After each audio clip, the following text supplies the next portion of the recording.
In the absence of Kieran Tierney last season, Arsenal really struggled. So for Mikel Arteta, the time to act has arrived, identifying a brand new left back as one of his summer priorities. Enter the scene Man City's Oleksandr Zinchenko. So let's find out today if the Gunners are set to sign the Ukrainian. Will Arsenal make a bid for Edmund Tabsoba? And what did we learn from Arsenal's 2-0 victory over Everton? Yo, what is going on guys? My name is Babs14 and welcome back to your boys channel. I hope you guys are doing amazing. Today we have so much to talk about, so smash a like if you enjoy, subscribe to the channel if you are new, and help your boy on his road to 200,000 subscribers. But let's start off with the Arsenal transfer news, and we're going to start off with Oleksandr Zinchenko. It all starts off when David Ornstein dropped an exclusive saying that Arsenal are working on a deal to sign Oleksandr Zinchenko from Man City. The clubs are in talks and the Man City are open to a sale if the valuation is met. Arsenal would also need to agree personal terms, and the versatile 25-year-old now is a priority for Arteta after missing Martinez. Signing that inverted left back is so important because it levels up the 4-3-3. It allows Arteta to play a more attack-minded number 8 and has the assurity that in midfield Thomas Partey is not left alone because he will have the likes of Zinchenko and the likes of Tomiyasu moving into midfield and allowing Arsenal to dominate games on a far more consistent basis. And when it comes to negotiations, Arsenal can take their time, but in this specific transfer, Edu Gaspar is moving at a rapid pace. As Fabrizio Romano confirms that Arsenal and City have reached an agreement for Zinchenko this morning. It's a £30 million fee, and there's no doubt it's done between the clubs. Negotiations are ongoing on the player's side for personal terms and salary details, and then it will be completed. With the agreement being reached, that for me was the major part in terms of getting a deal over the line, and the price tag for me at £30 million for what you're getting in Premier League experience, Premier League winning experience, and a player that is in the peak of his powers at 25 years of age, versatile enough to play as a number 8 as well, considering how much United are paying for Martinez at €64 million. I think Arsenal are getting a very good deal here, and Freddie Paxson says that Arsenal are confident that personal terms will not be an issue after agreeing a final fee with Man City. You even have the main man in Ben Jacobs confirming Zinchenko is excited to link up again with Arteta, and that personal terms are expected to be agreed fast. Zinchenko, like Jesus, is sold on a more integral role. Zinchenko is a player that if you ask Man City fans, they absolutely adore. He is a player that is proven to be very reliable for them in massive games, but despite of that, Guardiola has never made him an out-and-out starter, with the most amount of league games that he has started in a season being around 15. At Arsenal, I don't expect that to be the case, and with this signing, I believe he will be a very key player for Mikel Arteta, a player that the manager will turn to in tough moments. And if Arteta wants to go into the inverted left back, then for me, Zinchenko is more suited to that than a Kieran Tierney. And even in terms of the salary, as things stands, I think Zinchenko is on around £30,000 a week. Arsenal could easily double or triple that, as I expect them to do, and so that's why I do believe that in the next few days personal terms will be agreed, and then Zinchenko will officially become Arsenal's 4th signing of the summer. But what exactly are Arsenal getting here? Well, first and foremost, it looks like a fan of the club, as here's a photo back in 2011 of Zinchenko in the middle in an Arsenal shirt. This is the perfect time to say it, and am I really surprised? No, because we are of course a gargantuan institution. But the most important thing that I think Arsenal are getting here is one of the best technicians in the Premier League. In fact, according to his Man City teammate in Kyle Walker, when asked on the most technically gifted players at Man City, not in any order, my top 3 are Zinchenko, Mahrez and Bernardo Silva. 2-touch head tennis, they are so good. You're leaving De Bruyne out, Foden, Cancelo, but they don't even come close to those 3. That's a player that trains with Zinchenko week in, week out, so the fact that he can say that he is better technically than Kevin De Bruyne, have a look at these gorgeous stats. Top 1% of fullbacks or assists per 90, top 1% for pass completed, progressive passes into the final third. This guy is a passing machine. Mikel Arteta's job in this transfer window was to increase the technicians in the Arsenal team, because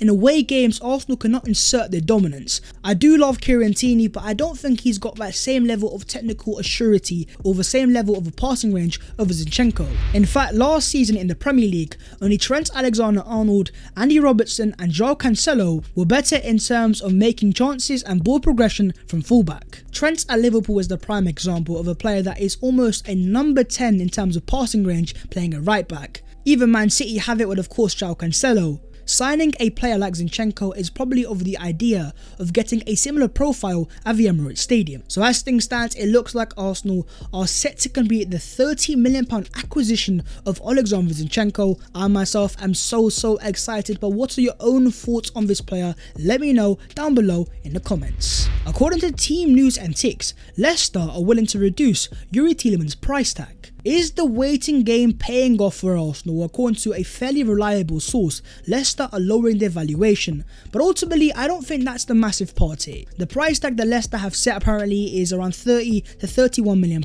That is a price tag that if Tielemans was Arsenal's #1 target, surely you want to sign him as soon as possible to give him time to come in during pre-season to adapt and have him fully ready for the start of the season. Despite agreeing the personal terms, I don't think Tielemans is Arteta's main target, and I think Arteta wants now a more attack-minded number 8. I just don't see how Zinchenko or Tielemans can work in the same team, and I think Arsenal are targeting a different number 8. Who that player is, of course, we're going to have to wait and see.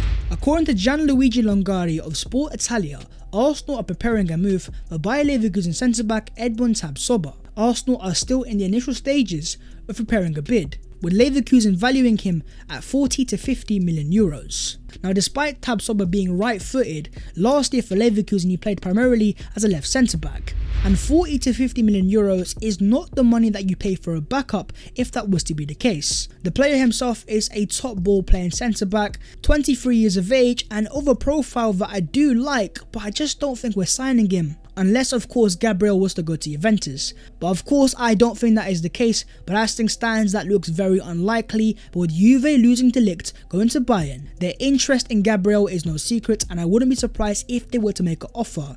How much money that is, but the key of course is how serious is the offer going to be. With his Tabsoba links coming from a reliable source, it's making me think just a little bit, and we're going to have to wait and see. Moving on, let's talk Arsenal versus Everton. In Arsenal's second game of pre-season and our first game in the US of A, Arsenal started off with a bang, beating Everton 2-0 in Baltimore. And one of the main things that we learnt coming out of this game is that Gabriel Jesus is that guy, scoring Arsenal's first goal, assisting Arsenal's second. That's now 3 goals and 1 assist in 90 minutes as an Arsenal player. Yeah, I understand it's pre-season, but goodness gracious me, I'm just so happy to see a striker that isn't just scoring goals and getting assists, but he's moving in the box, he's trying to make things happen, he's trying to hold the ball up, linking up with other players, but also the high intensity pressing. To see Jesus pressing like his life depends on it in pre-season. This game was a prime example of Jesus elevating the Arsenal press and almost inspiring the rest of the young Arsenal players to come in to press Everton,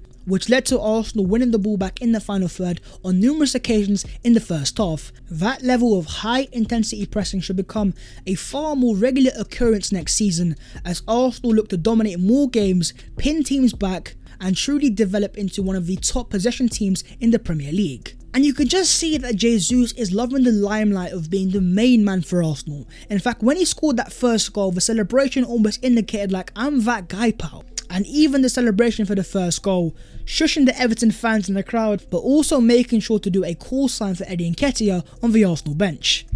The vibes in that first half were immaculate. You also had Bukayo Saka, who scored the second, copying the celebration of Jesus. But another key thing that we learnt from this game is that William Saliba has arrived for a second time, making his first start for Arsenal in nearly 2 years. There's just something special about Saliba where when it comes to 1v1 defending, whether it was Calvert-Lewin or Anthony Gordon, thou shall not pass. And what Arsenal have here is one of the best 1v1 defenders in the world, and the guy's still 21.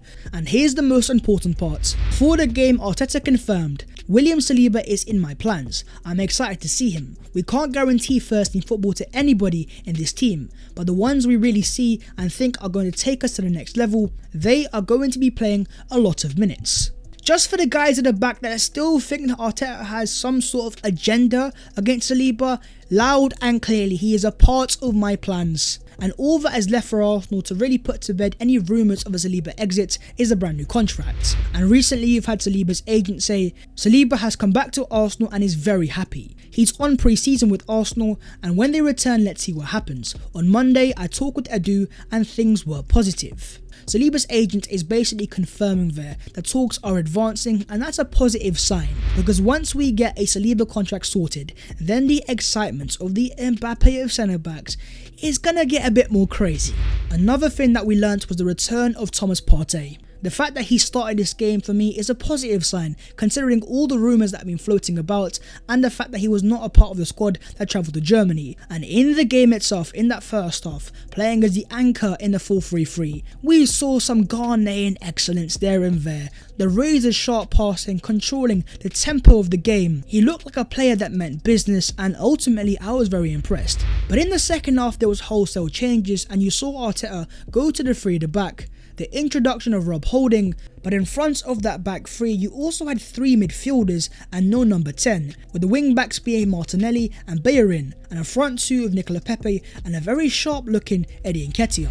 It was a pretty poor half in general in terms of quality, but maybe it's an indication that next season we will see more and more of Arteta playing a back 3, and with the return of Benjamin White, could we maybe see a back 3 including Ben White, Gabriel and William Saliba. Anyways though, what were your own thoughts on the game? Let me know down below in the comments, and who was your Arsenal man of the match. And moving on to the other Arsenal news today, and starting off with the future of a young Arsenal player that had so many Arsenal fans very excited. 18 years of age, he was meant to be the next big thing, and now he's going to Stamford Bridge, as Omari Hutchinson has left Arsenal to move to Chelsea. It was a surprise transfer that caught fans like an RKO out of nowhere, and as Fabrizio Romano says, talks collapsed at Arsenal over a brand new contract. And some reports have claimed that Hutchinson is picking Chelsea over Arsenal because they were offering a better financial contract than Arsenal Football Club.